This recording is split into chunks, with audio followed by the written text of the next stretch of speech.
The trip out to the show was a ton of fun, but we were finally there. Friday was set up, and there was an early sneak preview portion that we got to check out some stuff. Welcome to Kentucky. There we go, finally. Farm weight. Right. Let's not go to this. Collectibles had a few of these 6-inch wrestling Sergeant Slaughter figures. Had to grab this guy to go with my classified Joes. You make me sick.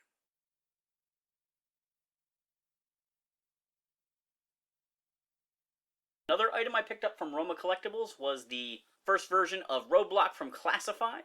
They were selling these guys at retail price. A bunch of people were picking up complete sets. I had everybody but Roadblock already, so I'm super happy to have him in my collection. There were actually like 3 different conference or ballrooms in the hotel. So there was sort of a main room and then 2 side rooms, but I think that might just be the perspective of where you were hanging out mostly. The show was not overly crowded, but had a decent attendance. I think was a really good show if you live in an area where there aren't a lot of shows. For myself and Nick, coming from where we live and the frequency of shows around here, if we hadn't done the road trip, I'm not sure the show would have been worth our while, driving that far just for the show, even though it was a nice show. I picked up a Night Force version of the Shark. I think that's the Nightshade.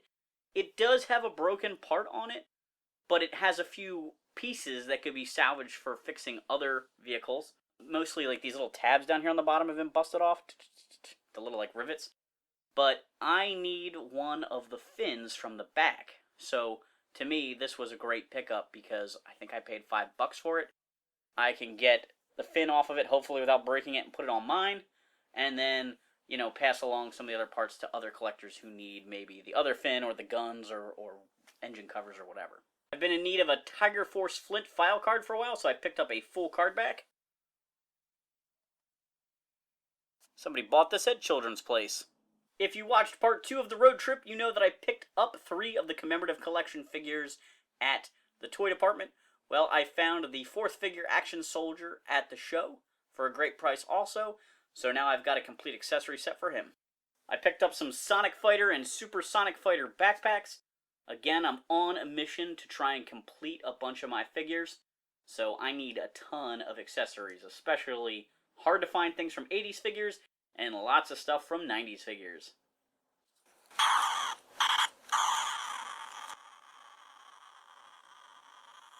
I'm taking a break from walking around at the Kentuckiana show. Met a lot of cool Joe collectors, got a chance to talk to people last night and during today. Picked up a lot of good stuff, especially been focusing on parts I need for my collection. Actually helped out a guy who needed the leg to a Cobra version of the MMS, and I happened to pick up parts here at the show and was able to sell them to him, so I made a quick buck that way, which was awesome. But also I enjoy helping somebody complete their collection, and hopefully I can use some of the pieces to upgrade my collection. I picked up the Cobra version of the MMS. It does not have the stand for the computer terminal that plugs in the back here, and the actual tow hook is busted off of it. So I pretty much just bought it for parts, and I actually ended up selling one of the front support legs to another collector who was at the show because he was looking for one. I got a can of Moldable Bio Armor. This can is sealed, but I needed that to help complete my Mega Marines collection. I picked up this AVAC for $15. He does have some playwear on him, but I think he'll look great displayed in my Firebat. And then my really nice AVAC can be on display with other figures. I used to collect extra copies of Tan Clutch and Tan Grunt so I could customize them into other characters like Tan Hawk. But now these guys are getting a little harder to find. I don't really want to disassemble anybody for custom reasons anymore. But these guys were super clean and super nice, and I decided to pick them up because I have a feeling they're nicer than the ones in my collection currently. Upgrade! Just got back from lunch. I'm going up to my room to grab my GIJoe book because we're going to sift through bins the rest of the day looking for parts. Eco Warrior Barbecue Water Squirting Gun. These little tripods are accessories to some 90s GIJoes. The brown one came with a version of Duke, and the white one came with a version of Cutter. The brown accessories from that Duke, it's the one with the red spots on him, seem to be just rotting away. They disintegrate in people's collections. I don't know if it's like a chemical reaction to the air or the baggies they're stored in. But mine has disintegrated. And so I at first bought this white one. I was going to paint it brown and know that it's a proxy. I'd probably leave the bottoms of the feet white so anybody that looked at it would know, okay, this is like a repro. I'm not really a big fan of that, but if they're disintegrating, what else am I going to do? And then I found one in good shape. So I bought a brown one too, and I'm going to hope this one doesn't disintegrate like the original. Sonic Fighter weapons. Well, I'm 7 missiles closer to completing my 90s GIJoes. Picked up a spring-loaded missile launcher for Bat version 2. Is this the ugliest missile launcher in the GIJoe line? Please leave your answers in the comments down below. I grabbed an itty-bitty Major Blood. I said to Dave, I can't remember if I have this one or not. He said, when in doubt, always buy it. I'm glad he said that, because I didn't have him. Barricade. Star Brigade. Ninja Force Dojo is now complete. More 90s weapons! Yay! I've been having so much trouble tracking down a Major Blood gun. I finally paid $5 for one, only to turn around the next day at the show and find one in a dollar bin. My Zartan is finally complete. I had to pay more than I like to pay for an accessory for this, but I understand this is like a real deal, hard to find accessory. I really was impressed at how many accessories I was able to pick up at $1 a piece. It's really, really going to help me complete my collection. I've been looking for these orange Wetsuit Flippers for a while now.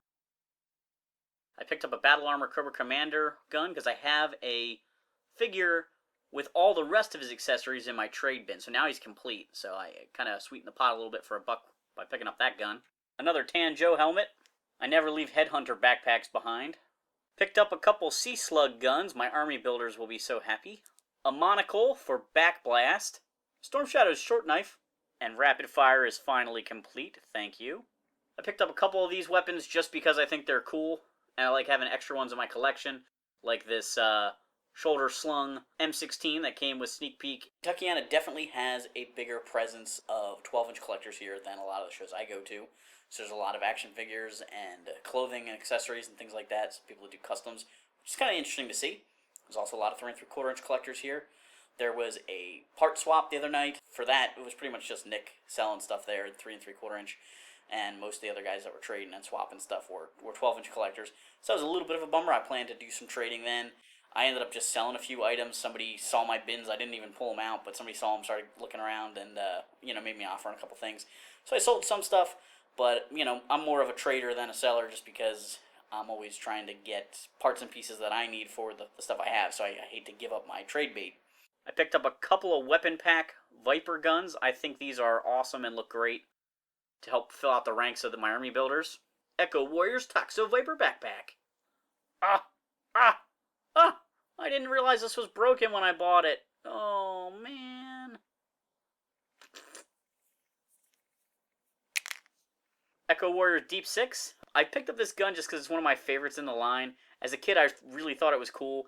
I used to like to give it to my Kenner Star Wars Stormtrooper to arm him. I'm getting to that point in my collection where I'm starting to worry about whether it's the 82 or 83 peg on some of my backpacks here. Air mask for Lifeline. Bat version 2 hand.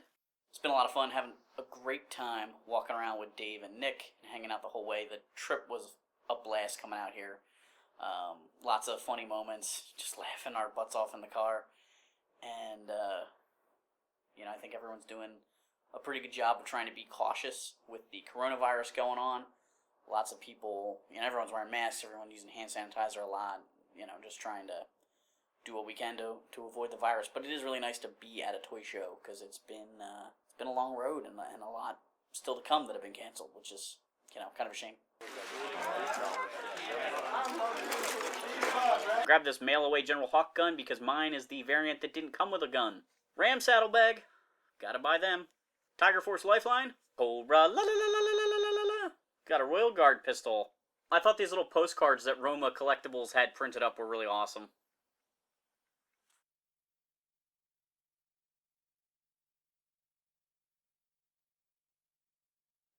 Because it's you, would you do $10 for these? $10 for good? Yeah? Alright. Sci-fi and... I picked up some file cards I needed. Darklon, Incinerators, Snow Serpent, Crimson Guard Immortal, and Desert Scorpion. Someone had a case of these little soaps and soap cases for them. They were all sealed. I love that weird stuff, so I couldn't pass it up. I think it was $5. They were selling like hotcakes. Pretty much everybody at that show bought one of these. Check it out. The soap wrapper has the Live the Adventure art on it. One of my biggest purchases at the show was the Sky Havoc. My buddy Nick actually took this out there to sell. It didn't go for what he wanted for it. Somebody offered him a lowball price, and he turned him down. And then when the show was over, he said to me, hey, look, you know, a guy offered me this for it. I'd rather it be in your collection than his. Would you give me that for it? And I couldn't pass it up. And so now, actually, every single Sky Patrol vehicle in my collection, and I have the full set now, have come from Nick. They filtered through him to me. So it just kind of was too perfect. On the final day of the con, after we packed the car carefully and got all of our precious cargo in there, we went back in to check the ballrooms just to see if everything had gotten packed up and whatever.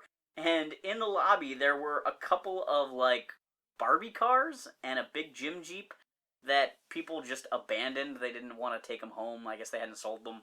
And Nick decided he wanted to keep them because he's a pretty big car collector. The two of them were kind of dirty. They looked like they came out of somebody's shed or garage, and so he had to take them upstairs to clean them off before they went in the car with us.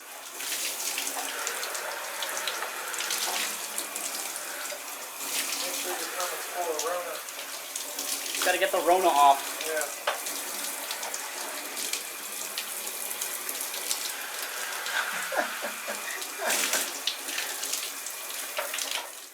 Growing up, my dad was a helicopter mechanic, and the Tomahawk has always been my favorite piece of GIJoe aircraft.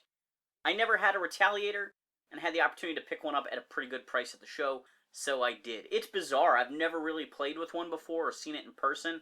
I'm slightly nervous about breaking it, trying to figure out how to make all the different things work, but it drops the bombs, and it has the little pickup claw and stuff. It's really pretty cool. Thanks for watching this super exciting, outrageous tour review. Make sure to like, subscribe, and check out my other videos.